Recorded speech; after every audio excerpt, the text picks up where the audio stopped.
नमस्कार श्रोते हो. सर्व दत्त भक्तांना माझा नमस्कार.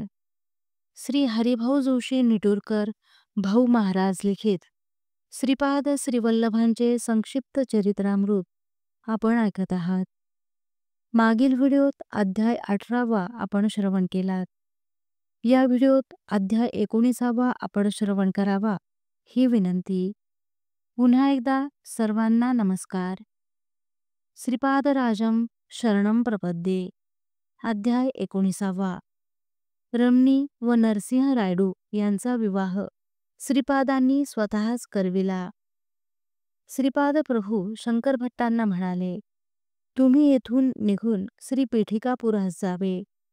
माझे मंगल आशीर्वाद तुमच्या पाठीशी आहेत. प्रवास करताना वाटेत नरसिंह रायडू नावाच्या शेतकऱ्याच्या शेतातल्या घरात शंकर भट्ट राहिले. तो शेतकरी म्हणाला, मी लहानपणी भित्रा होतो. मी मामाच्या घरी राहत असे. मामाची मुलगी रमणी हिच्याशी विवाह करावा असे मला वाटे. परंतु मामी धनलोभी होती. ती मला खूप त्रास देई.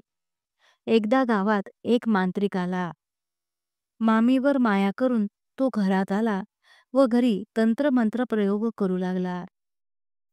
घरात माणसांची कवटी व स्मशान साधना सामुग्री आणून काली पूजा करावी. त्या पूजेने घरात ऐश्वर्य नांदेल असेच सांगितले. त्या साधूने रमणीचे वशीकरण केले व रात्री तिच्या जवळ गेला, परंतु तिने त्याच्या डोक्यावर प्रहार केला.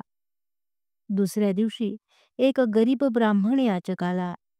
त्याला मामा मामी व रमणीने आमच्या घरातील दारिद्र्य व भूतपिशाच यांचा भिक्षा म्हणून स्वीकार करावा असे सांगितले. त्याला त्याने नकार दिला. मी माझा चांदीचा ताईत दिल्यावर त्याने तो स्वीकारला. तेवढ्यात तो मांत्रिकाला व मानव कपलाची भिक्षा देऊ केली. तितक्यात एक दिव्य प्रकाश दिसला व ब्राह्मण अदृश्य झाला. त्या प्रकाशाने मांत्रिकाच्या अंगाची लाही झाली. मामीला पक्षाघात झाला व रमणी पूर्ववत झाली. मी मात्र बलवान झालो.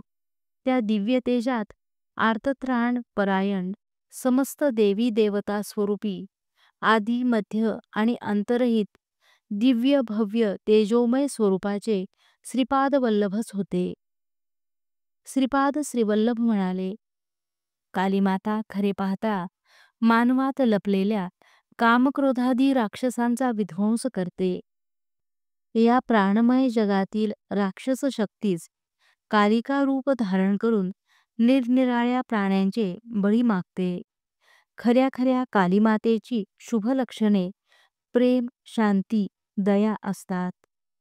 धर्मरक्षणार्थ माझा जन्म होतो. त्याला अनुसरून श्रीपाद वल्लभांचा जन्म झाला आहे.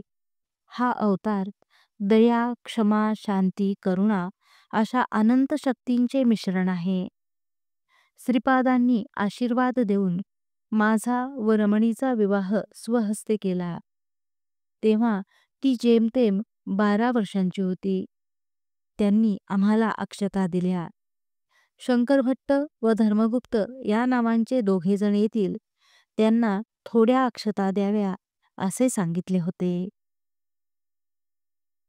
श्रीपाद श्रीवल्लभांचा जय जयकार.